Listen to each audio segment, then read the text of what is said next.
distinguished economist Bangladesh has ever produced. We wanted to bring some of his colleagues to help us introduce him, say a few words. We'll start with Professor Pardhan. He's a professor of economics at the University of California, Berkeley. Professor Pardhan.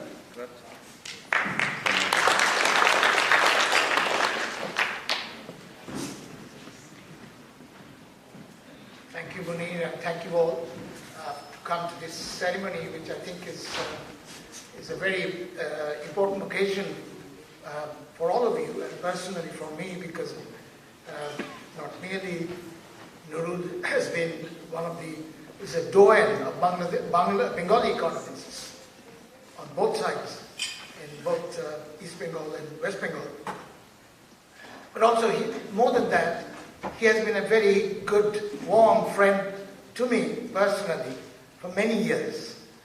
I was trying to remember when was the first time I met him. I couldn't quite remember, but if my memory is not playing tricks with me, probably around the time of the Bangladesh Liberation War, when I think I met him in India.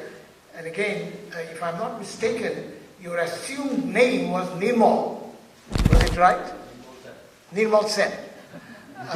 So I met him first as Nirmal Sen. But of course, since then we have been together in many professional as well as personal connections. I've been meeting him in several places in different parts of the world, but I think I spent more time with him when I was a brief time as a consultant in FAO, the Food and Agriculture Organization, and Nurul was Assistant Director General, is it right? Yes, Assistant Director General, and I was in his unit.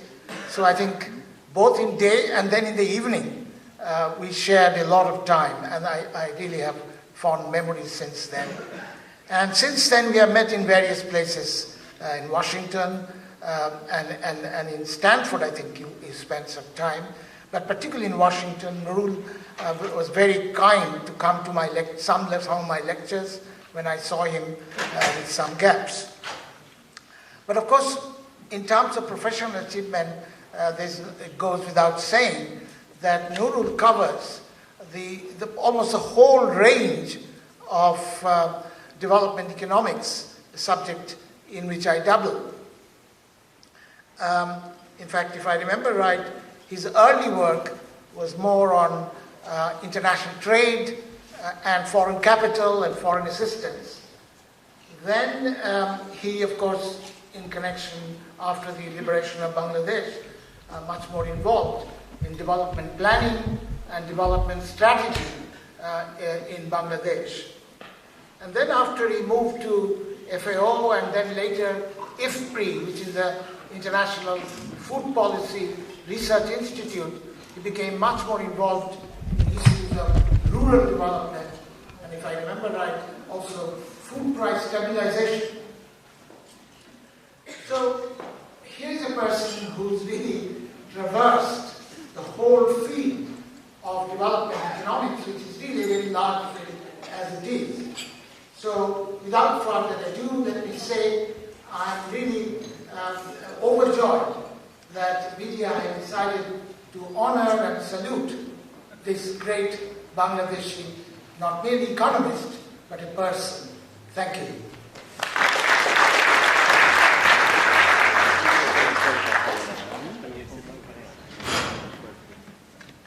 Next, once again, I would like to invite Governor Thirupan, Dr. Thirupan, to make some remarks about Professor Nurul Islam.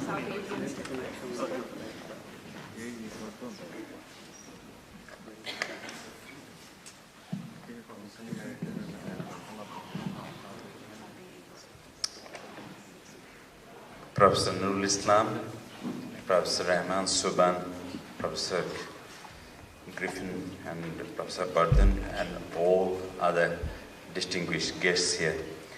I would like to extend my warm congratulations to one of my mentors and someone very close to my heart, Professor Dr. Nurul Islam, on receiving the Lifetime Achievement Award from Bangladesh Development Initiative. With his luminous career in academic erudition and hands-on practical experience at the senior-most levels, no doubt Professor Nurul Islam is the best suited person for this honor. With his extraordinary contribution in policy making for decades, both nationally and globally, Dr. Islam has also enriched the reputation of Bangladesh to the rest of the world. As you all know, starting his career as a lecturer in economics at the Department of Dhaka University, Professor Islam ended his career in the same as the chair. Later, he served in the Pakistan Institute of Development Economics, later named as DIAS since 1974. I was one of the members of DIAS, although I missed him when by that time he left, but his shadow was always there in DIAS, and we always felt that he was always with us. He was the first deputy chairman of Bangladesh Planning Commission in the post-independence era. He played a crucial leadership role in preparing the first 5-year plan, in addition to his policy activism in fastening the recovery of the war-ravaged economy. After 1975, he acted as a fellow in the St. Antony's College of Oxford University and later served as Assistant Director General in the United Nations in FAO. As an academic, Professor Islam had a brilliant career. He has earned reputation as one of the world's leading development thinkers and planners. He held several visiting academic appointments at reputed universities like Yale, Cambridge, and London School of Economics. His research engagement at IPRI has been long-lasting, and he is still contributing his best piece of mind in a number of research areas in the field of economics. His books and hundreds of significant publications have always enriched the research community. Always attract others. He is very straightforward, very sharp, focused, and inquisitive, and at the same time abundantly creative and inspiring. Our generation of economists were locked to his intellectual leadership. The extent of sincere love and commitment he has shown for Bangladesh during the 1971 War of Liberation is well known to all of you. He had significant contribution in his career as an economist, researcher, social scientist, and public intellectual.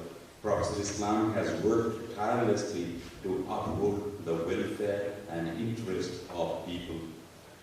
The Central Bank of Bangladesh honored Dr. Islam with the Bangladesh Bank Award back in 2009 for his outstanding contribution in the economic development of Bangladesh. I'm very happy to see BDI honoring him again with the Lifetime Achievement Award 2015. I wish Professor Nurul Islam a long, cherished, and peaceful life, and hope that our society will continue to benefit from his noble work. Thank you, sir. Thank you.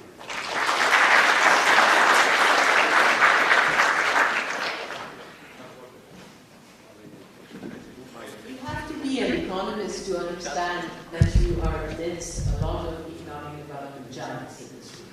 So I would like to invite next Professor Keith Griffin to make some remarks about Professor Nurul Islam.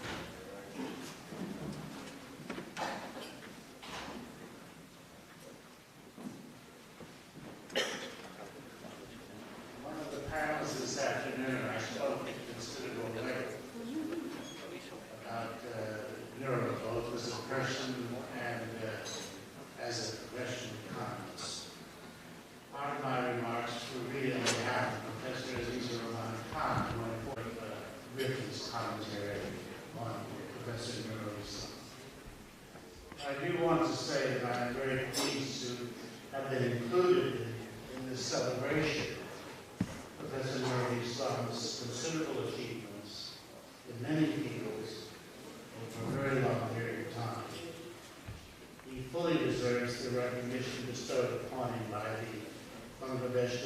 initiative in granting him a Lifetime Achievement Award.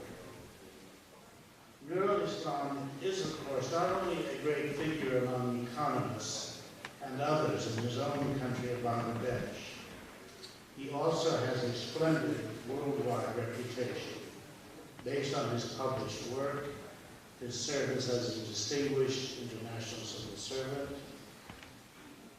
his leadership of numerous global commissions, committees, and institutions. Speaking personally, I am delighted to be here and to see Nurul as energetic, lively, and sharp-witted as ever. He is a warm friend, always full of enthusiasm. He is high-spirited and has a charming sense of humor. Those who know him well will never forget him.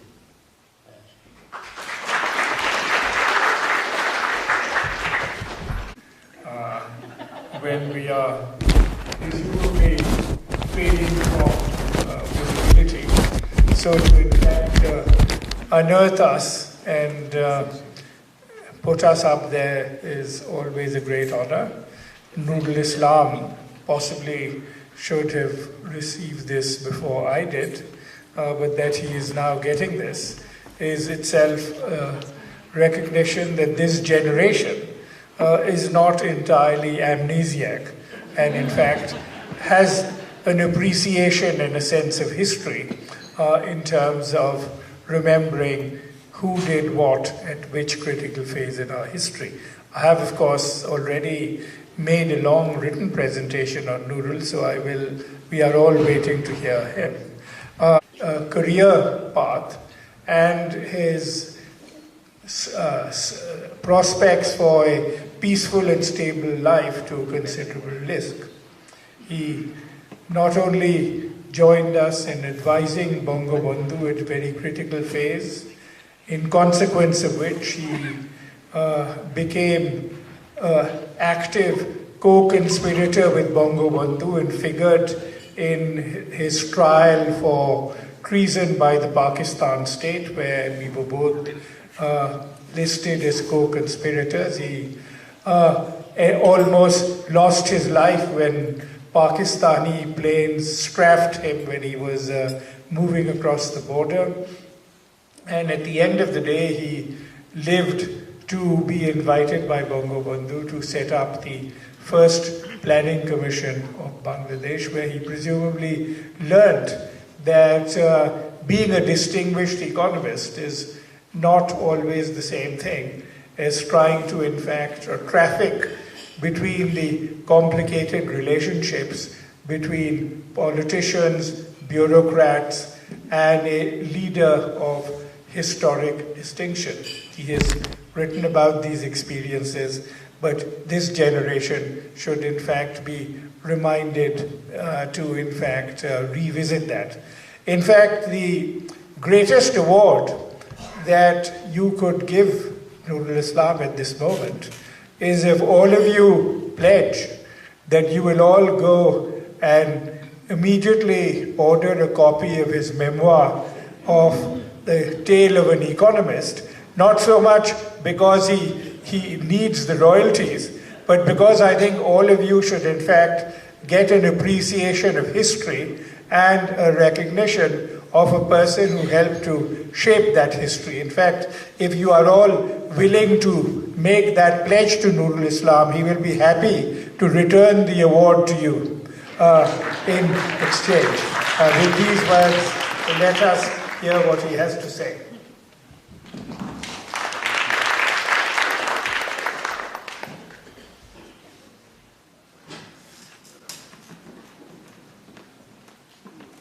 This is the drum roll moment, and I was actually supposed to read an introduction of Professor Nurul Islam, but I think that his colleagues have said a considerable bit, and we are quite excited to hear what he will have to say. So I will give you some homework, and it is that on the conference program on page 14, we have a write-up about Professor Nurul Islam. Kindly take a look at it. And with that, I will invite Professor Nurul Islam and Dr. Mureen Quddus to actually give the award, and we will hear Professor Nurul Islam's speech now.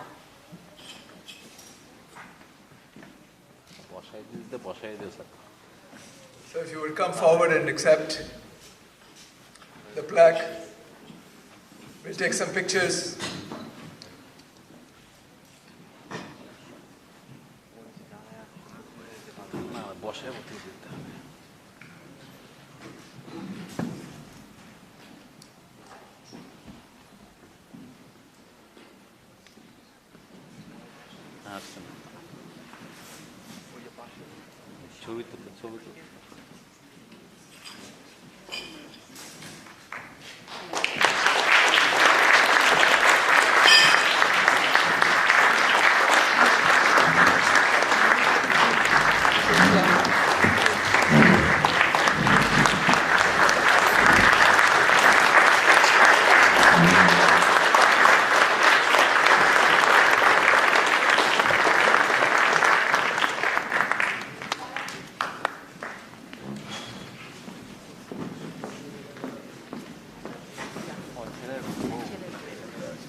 This is going to be a very historic picture.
Enjoy your dinner. I'm sure there are some questions, but we should have Dr. Islam starting the dinner. You want to take some questions? Yes, I can. Okay, we'll take 3 questions. Yes, please. Brief question. Very easy one.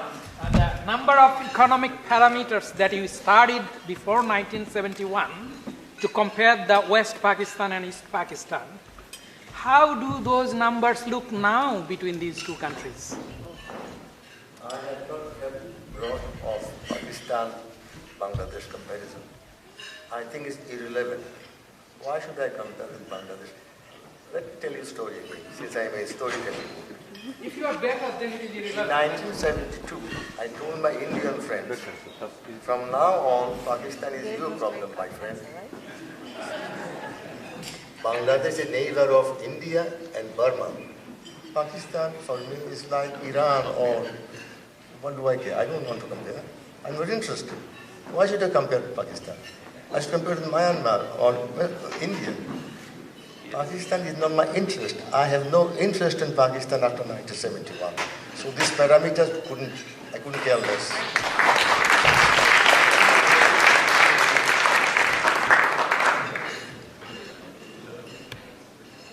I can answer this question, but I can't answer it. Dr. Elias. I'll give you a political answer.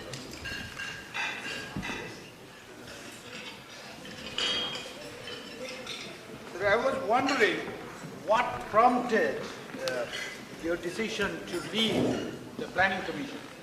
Let me reiterate the question for the sake of others. I understand that in 1972, the Planning Commission, Rahman Saban is here, and of course you are here. And even before the political changes, which we saw, unfortunately. But what we saw is most of you were leaving the Planning Commission well before that. Did you preempt that political change, or what was the conditions, what prompted decision of almost all of you to leave the Planning Commission? Rahman Saban should answer this question. You know why? As a captain of the ship, I was the last one to leave. The ship was sinking, all of them left. Musharraf Hossain left, Rahman Saban left.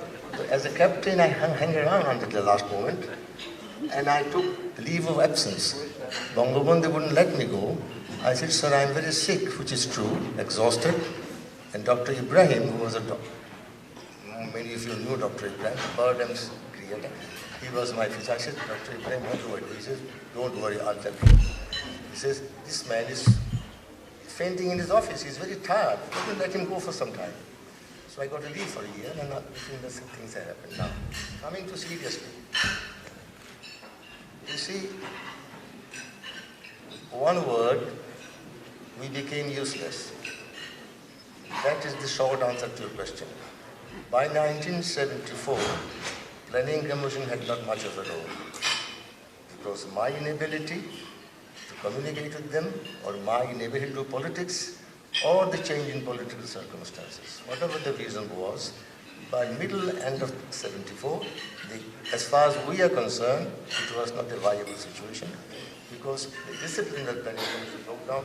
More importantly, in 1973, after the plan was formulated, plan was published in May 1973, we went to see him around that time to Bangabandhu and told him that, sir, we want to go back. We came here for a definite assignment. We are not professional bureaucrats or politicians, we are academics. We came to help you, as we helped you outside the government for 4 years.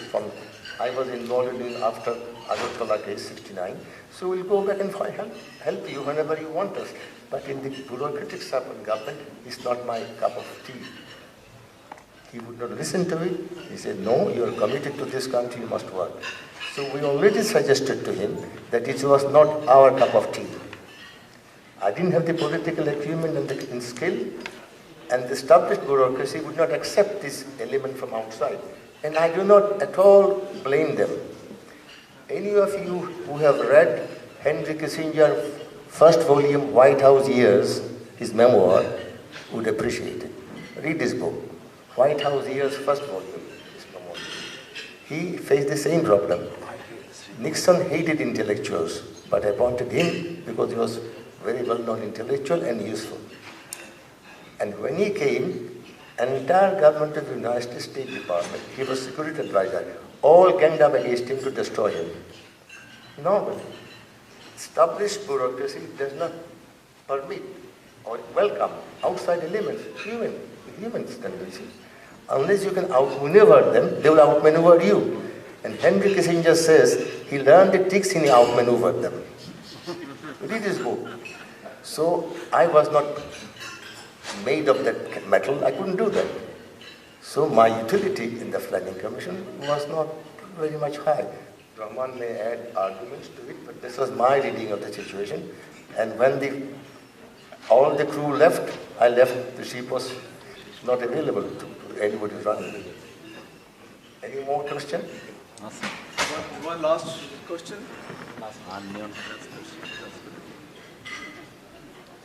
Okay.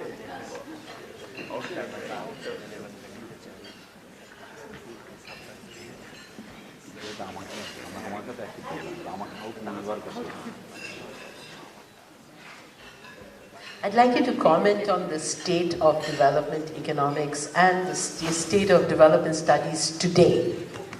What is your opinion of development studies and economic development theories and policies as practiced and thought about today? As an ex-professor, I can refer you to literature. Pranab Bardhan should help me here. You know, World Bank published several years ago, it's not this published again, Sadiq will know, Growth Commission, correct? I suppose it's still there, I'm not sure. It's disbanded. All right.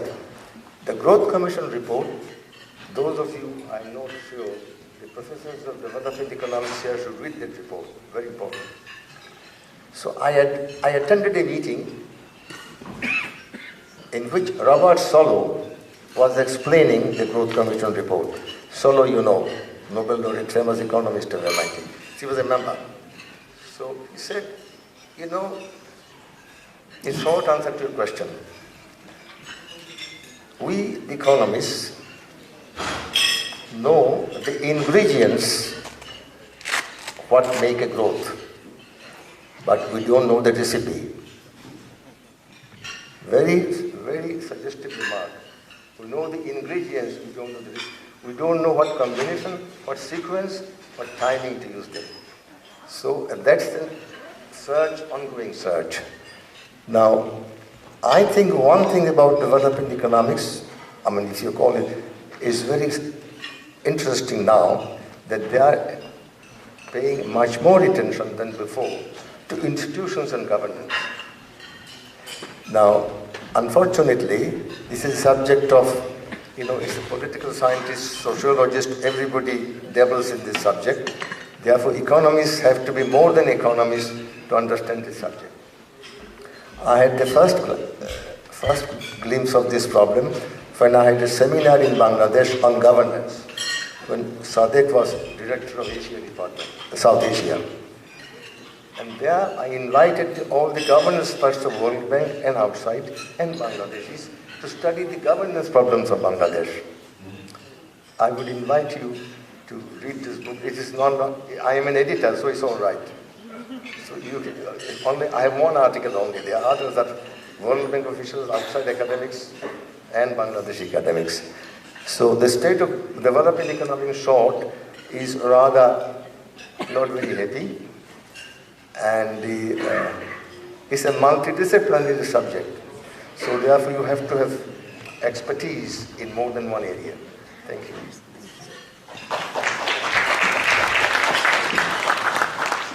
Thank you, Professor Islam. I know that it was a challenge to travel here and be with us, and actually you honor us by accepting this award. We appreciate it. Thank you very much. Please continue with the dinner. We have a cultural program at 8.